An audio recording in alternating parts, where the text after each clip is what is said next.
خداوند یسوع مسیح کے زندہ اور پرجلال نام میں عزیزوں، میں آپ کا خادم حنوخ غوری آپ کی خدمت میں ایک بار پھر خدا کا کلام لے کر آیا ہوں۔ اور جس طرح کہ عزیزوں میں آپ کو اس چیز سے بار بار اس بات کو بتا رہا ہوں کہ خداوند یسوع مسیح کی پہلے آمد ثانی کے بارے میں جو انبیاء اکرام کی معرفت اور جو نبیوں کی معرفت جو کلام دیا گیا تھا، ہمیں چاہیے کہ ہم اس کو پڑھیں، اس کو سمجھیں کہ جو پیشن گوئیاں یسوع مسیح کے حق میں دی گئی تھیں اور جو انبیاء کرام نے جو صحیفوں کے اندر اور جو باب ہیں ان کے بارے میں لکھے گئے ہیں، وہ کس طرح پورے ہوئے، جو آپ کی زندگی میں ترقی کا باعث بنے گا اور آپ کو مکاشفہ کو سمجھنے اور عکس کو سمجھنے میں آپ کی مدد کرے گا۔ کیونکہ نبیوں کی معرفت جو کلام دیا گیا اور جو شریعت کے اندر کلام دیا گیا ہے اور جو نبیوں کی زندگی میں اور خدا کے سورماؤں کی زندگی میں جو واقعات گزرے ہیں، وہ مسیح کی زندگی کا عکس پیش کرتے ہیں۔ اور اسی طرح داؤد کا یہ جو واقعہ ہے جو اس نے جولیت کو مارا، اگر آپ کلام سے پڑھیں گے تو اس کا عکس بھی ہمیں دانیل کے مکاشفہ میں بھی ملے گا اور ہمیں جو ہے یوحنا عارف کے مکاشفہ میں بھی ملے گا۔ اگر میں داؤد کی سٹوری ہم نے بچپن سے سیکھی ہوئی ہے، اگر ہم دیکھیں اس کو پہلا سیمویل اس کا 17 باب اور اس کی جو ہے ہم آیات دیکھیں گے تو ہمیں اس سارے واقعات کو ملے گا۔ اگر ہم اس کی 25 آیت سے اگر اس چیز کو مطالعہ کریں اور اگر آپ اس کو 17 سے پڑھ لیں، 17 باب 17 آیت سے جو ہے اس کو پورا دیکھیں گے، پورا 17 باب کے اندر ہی یہ مینشن ہے۔ تو کہنے کا مقصد یہ ہے کہ اس کے اندر جو داؤد اور جولیت کے درمیان جو باتیں ہوئیں اور جس طرح داؤد نے اس کو مارا، وہ در حقیقت دانیل نبی کی معرفت اس مورتی کو ریپرزینٹ کرتا ہے۔ اب سب سے پہلی بات یہ ہے کہ جولیت نے کیا کیا؟ جولیت نے لعنت کی داؤد پر۔ کیا کی؟ اپنے دیوتاؤں کا نام لے کر داؤد پر لعنت کی، اور وہ چیلنج کرتا رہا داؤد کو، اور خدا کی غیرت داؤد کے اندر جاگی اور اس نے کہا کہ یہ جنگ کس کی ہے؟ یہ خداوند کی ہے، کیونکہ ضروری نہیں کہ خداوند جو ہے تلوار اور بھالے کے ذریعہ سے نہیں بچاتا، اس لیے کہ جنگ تو خداوند کی ہے اور وہی تم کو ہمارے ہاتھ میں کر دے گا۔ اور کیا کیا داؤد نے 5 چکنے پتھر جو ہیں وہ چنے اپنے واسطے اور چرواہے کے تھیلا میں رکھے۔ یہ لفظ بہت امپورٹنٹ ہے، چرواہا تھا بیسیکلی، وہ چرواہا ہوتے، ایک چرواہے نے جولیت کو ایک جنگی جو ہے وہ مرد کو، اور جولیت کو جو جنگی مرد تھا اس کو مارا، اور ایک پتھر سے مارا، اس فلاخن سے۔ ایک پتھر سے مراد کیا ہے؟ پتھر یہ ایمان کو شو کرتا ہے کہ بنا کسی طاقت تلوار اور بھالے سے ہے، بس وہ پتھر گھمایا اور اس کے ماتھے پر دے مارا، اور جو ہے وہ جولیت نے اپنا توازن، اپنا جو بیلنس ہے وہ کھو دیا اور وہ گر گیا اور اس کے ماتھے میں ایسا لگا، پھر اس نے اسی کی تلوار کو نکال کر مارا، اس کا سر کاٹ دیا۔ کہنے کا مقصد یہ ہے عزیزو کہ یہ پتھر بیسیکلی کس چیز کو ریپرزینٹ کرتا ہے؟ یہ پتھر کیا ریپرزینٹ کرتا ہے؟ اگر آپ دانیل کی کتاب میں دیکھیں گے تو نبوکت نصر کو ایک خواب آیا تھا جس کے اندر خدا نے اس کو آنے والی جو ہے وہ سلطنتوں کے بارے میں دکھایا تھا، اور ان سلطنتوں کا جو ہے وہ بیسیکلی ہر ایک سلطنت ایک الگ جو دھات سے اور ہر ایک میٹل سے بتائی گئی تھی، اور اس طرح یہ 5 جو ہیں وہ سلطنتیں بنتی ہیں۔ وہاں تو 4 کا مینشن ہے، لیکن جو 5ویں جو ہے وہ بیسیکلی لوہے اور مٹی سے مل کر بنی ہوئی ہے۔ تو وہاں پر بھی اس مورت کو توڑنے کے لیے بھی ایک پتھر اس کے پیر پر گرا تھا، اور خدا نے کہا کہ دانیل یہ جو پتھر ہے یہ بیسیکلی میرے لوگ ہیں، یہ میری سلطنت ہے، جو میں اخیر زمانہ میں اپنے لوگوں کو جو ہے وہ ایک سلطنت دوں گا، اور وہ سلطنت جو ہے بیسیکلی وہ کیا ہوگی؟ وہ خدا تعالیٰ کے فرزندوں کو دی جائے گی۔ تو بیسیکلی یہ جو مورتی کے کچھ حصے بنتے ہیں، اگر میں ڈیٹیل سے اس کو ایکسپلین کروں گا آگے آپ کو کہ یہ بیسیکلی یہ کون سی سلطنتیں تھیں جو ہے نا ایکسپلین کی گئی تھیں۔ پھر بھی اگر میں آپ کو ریکال کے لیے آپ کے لیے لے چلتا ہوں، دانیل اس کا 2 باب اور 25 سے 49 آیت میں اگر آپ یہ پڑھیں گے تو آپ کو یہ سارا جو ہے واقعہ ملے گا۔ اس مورت کا سر خالص سونے کا تھا، اور اس کا سینہ اور اس کے بازو چاندی کے، اور اس کا شکم اور اس کی رانیں تانبے کی تھی، اور اس کی ٹانگیں لوہا کی۔ 4 دھاتیں ہو گئی، سونا، چاندی اور جو ہے تانبا اور لوہا۔ اور لکھا اس کے بعد اور تو اسے دیکھتا رہا یہاں تک کہ ایک پتھر ہاتھ لگائے بغیر ہی کاٹا گیا اور اس مورت کے پاؤں پر جو لوہے اور مٹی کے تھے لگا اور ان کو ٹکڑے ٹکڑے کر دیا۔ تب لوہا، مٹی، تانبا اور چاندی اور سونا ٹکڑے ٹکڑے کیے گئے اور تابستانی کھلیان کے بھوسے کی مانند۔ اب کہنے کا مقصد یہ ہے کہ جولیت کو بھی دانیل سے کتنا پہلے تھا جولیت کا واقعہ، داؤد کا واقعہ، وہاں پر بھی وہ انسیڈنٹس کیسا ہوا، ایک پتھر سے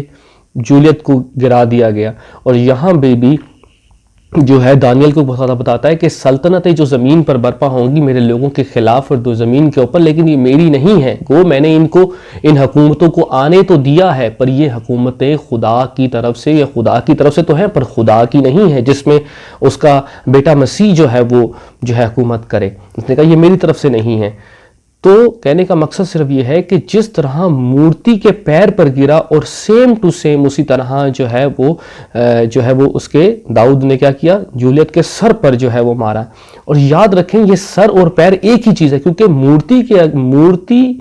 کا جو سر ہے وہ اس کے پیر ہیں۔ جب آپ ہمیشہ یاد رکھیے گا مورتی کا جو سر ہے وہ اس کے پیر ہیں، اور آپ جب کھڑے ہوتے ہیں تو اپنے دماغ سے بیلنس کر کے کھڑے ہوتے ہیں۔ ایک انسان کا، زندہ انسان کا جو بیلنس کا جو ذریعہ ہے وہ دماغ ہے اس کا، اور جب اس کے دماغ پہ لگا جولیت کے تو اس نے اپنا بیلنس کھو دیا۔ اسی طرح ایک مورتی کا جو بیلنس ہے وہ اس کے پیروں پہ ہوتا ہے، اور آپ اس کے پیروں پر جب لگے گا تو اس کا بیلنس آؤٹ ہو جائے گا۔ تو وہاں بھی خدا نے مورتی کے اگر سر پہ لگتا تو وہ بات پوری نہ ہوتی، مورتی نہیں گرتی، اس کے پیروں پر گری اور پوری کی پوری جو ہے مورتی گر پڑی۔ یہ اس کا انڈیکیشن ہے کہ اس کا بیلنس آؤٹ ہوا۔ تو یہ سیم ٹو سیم بیسیکلی وہ چیز ہے جو عکس ہے۔ اب کہنے کا مقصد یہ ہے کہ یہ بیسیکلی ہے کیا، یہ پتھر ہے کیا، یہ پتھر مسیح کو ریپرزینٹ کرتا ہے۔ جو داؤد نے چلایا وہ پتھر مسیح کو ریپرزینٹ کرتا ہے کہ مسیح جب آئے گا اس دفعہ دوسری آمد ثانی پر، تو جولیت جو ہے آج بھی جو اپنے دیوتاؤں کے نام سے جو ہے وہ خدا کے لوگوں پہ لعن طعن کرتے اور للکارتے ہیں، تو داؤد جو چرواہے کے طور پہ جب کھڑا ہوگا، اس بار جب مسیح چرواہے کے طور پہ کھڑا ہوگا تو وہ اس پتھر کو جو چوٹی سے کاٹا جائے گا وہ اس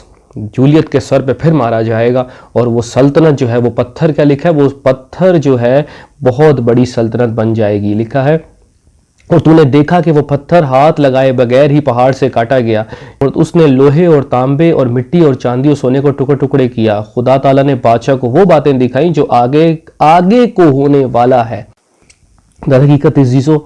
وہ پتھر جو دانیل نبی کو جو مورتی دکھائی گئی، جو بادشاہ کو مورتی دکھائی گئی، اس کی تعبیر کی گئی، وہ پتھر اس کے پیروں پہ لگا، اس کا بیلنس آؤٹ ہے کیونکہ مورتی کا سر اس کے پیر ہیں، اور جب اس کا بیلنس آؤٹ ہوا وہ پتھر ٹکرایا، اور وہ پتھر جو ہے وہ کیا بن گیا، ایک بہت بڑا کیا بن گیا، پہاڑ بن گیا۔ اور خدا نے کہا کہ یہ جو بیسیکلی جو پتھر جو ہے وہ پہاڑ بن گیا، یہ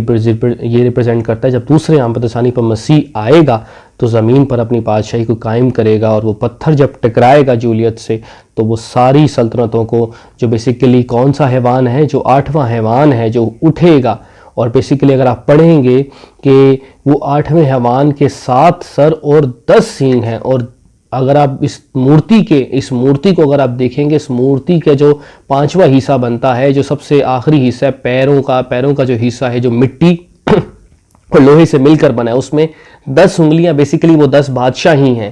اب یہاں یہ مینشن نہیں کیا، لیکن حکمت جو رکھتا ہے وہ سمجھتا ہے خدا کے کلام کو کہ یہ جو پیر لکھا ہے وہ بنی آدم سے امیختہ ہیں۔ مٹی کس کو ریپرزینٹ کرتی؟ لوگوں کو، جو بیسیکلی اخیر زمانہ میں اسرائیل کے مخالفین جو کھڑے ہوں گے، جو لوگوں پر جو مشتمل جو ایک سلطنت کھڑی ہوگی، اس میں 10 بادشاہ ہوں گے، وہ 10 انگلیوں کو ریپرزینٹ کرتا ہے اس کی، اور یہ جو ہے اس کی اسی پیروں کے اوپر وہ پتھر مارا جائے گا، انہی لوگوں پر، انہی بادشاہ، ان سلطنتوں پر، 10 بادشاہوں پر، اور جو ہے وہ پتھر جو ہے وہ پہاڑ بن جائے گا۔ یہ ایک عکس ہے، اور یہ زربابل کے اندر بھی دیا گیا، زربابل کے تھرو بھی دیا گیا تھا کہ زربابل کو کہا گیا کہ اگر آپ زربابل کے بارے میں پڑھیں گے، زکریا 4 باب اس کی 6 اور 7 آیت پڑھیں گے تو وہاں یہ بات صاف لکھ دی گئی تھی کہ زربابل کے ساتھ ہی بیسیکلی خدا نے کہا زربابل جو ہے میرے کام کو سر انجام دے گا، تو نہ زور سے اور نہ تو توانائی سے بلکہ میری روح سے رب الالفاظ فرماتا ہے، اے بڑے پہاڑ تو کیا ہے، تو زربابل کے سامنے میدان ہو جائے گا، اور جب وہ، یہ دھیان سے سنیے گا عزیزو، اور جب وہ چوٹی کا پتھر نکال لایا تو لوگ پکاریں گے کہ اس پر فضل ہو، فضل ہو، اس پر فضل ہو، فضل ہو۔ بیسیکلی خداوند یہ کہنا چاہ رہے عزیزو کہ زربابل جو تھا بیسیکلی جب دوسری ہیکل بنی تو دوسری آمد ثانی پر مسیح کا عکس تھا. زربابل کی زندگی آنے والے مسیح کی زندگی کا عکس ہے. اور اگر آپ اس کو پڑھیں گے، خدا کہتا ہے تو نہ زور سے اور نہ توانائی سے بلکہ میری روح سے. اور جب وہ چوٹی کا پتھر، یہ پتھر کون سا ہے؟ جب زربابل کے بارے میں لکھا ہے کہ وہ مسیح کے بارے میں ریپرزینٹ کر، جب وہ چوٹی کا پتھر نکال لائے گا، جب مسیح آئے گا، وہ چوٹی کا پتھر ایمان سے جب وہ لائے گا، اور جب وہ اس پہاڑ سے ٹکرائے گا، ان سلطنتوں سے ٹکرائے گا، اس مورتی سے ٹکرائے گا، اس جولیت سے ٹکرائے گا، تو ان کو گرا ڈالے گا، ان کو ختم کر ڈالے گا. عزیزوں، ان سب چیزوں کا عکس ہے. داؤد